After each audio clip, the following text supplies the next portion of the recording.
We are here at the 2019 Commodity Classic, and we're in the FMC booth, and we're going to be talking with Dr. Brandon Schrage. Brandon, tell us what you do for FMC. Yeah, so I'm the Technical Service Manager for the state of Nebraska, Colorado, and Wyoming, and I also cover part of central Kansas. So we're going to be talking about preserving herbicide-tolerant traits and staying in front of Dicamba resistance. So, Brandon, what can growers do to do that, to stay ahead? Well, so first off, Dicamba is an extremely effective weed management tool, and we want to keep it around like all of our options. But one of the big things that we've noticed is just this constant dependency upon post-emergence applications. It was the same case with Roundup, and now we're running into, or with glyphosate, and we're running into that same issue with the Dicamba technology as well. And so what we see evidently is that when we have a successful pre-emergence herbicide up front, we can start clean, stay clean, and overlap those residual products. That's where we're going to have the best suppression of those weeds and take selection pressure off of those post-emergence herbicides. We talked about the best. So as more herbicide-tolerant traits come online, what does it mean to have the best management practices out there? So what we find is that we have the best luck at controlling these things when we're going to have multiple modes of action and then again overlapping those residuals. So basically trying to trick nature as it tries to overcome our weed management policy or weed management practices. So we're going to use different modes of action, we're going to overlap those chemistries, and we're going to try to implement that into our cultural practices, whether that means crop rotation, whether that means cover crops, numerous different things that we can use in accordance with herbicides to get that done. So let's talk about Palmer pigweed and water hemp. Why are they such big weed threats? Well, they're very prolific. So one, they're extremely good at competing with crops for water, nutrients, and sunlight.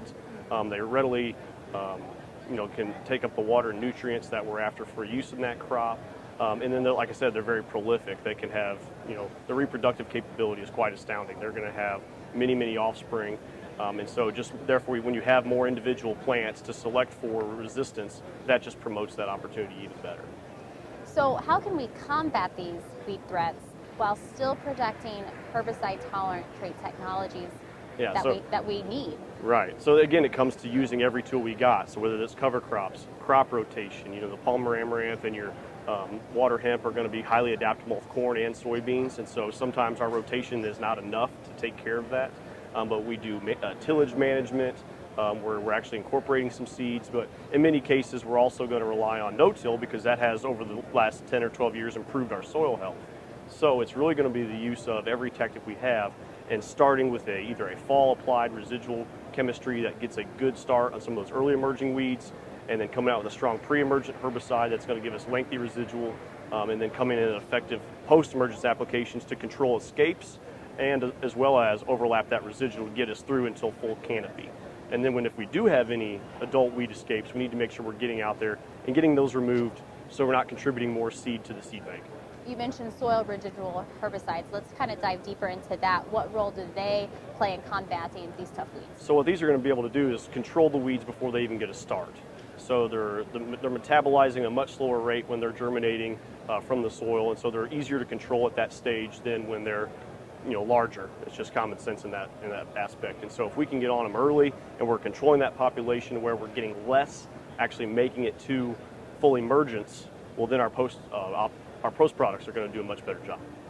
Well, FMC Solutions, what FMC herbicide product can help? Well, so sulfentrazone is the backbone of FMC's authority brands. This is a highly effective PPO option, even in situations where we're running into PPO-resistant weeds, to some of the diphenyl ethers that are applied post-emergence. Sulfentrazone is still going to do a very good job at controlling those weed species up front. And so when you couple that with the fact that we also have a post-emergence product, Anthem Max, that incorporates a group 15.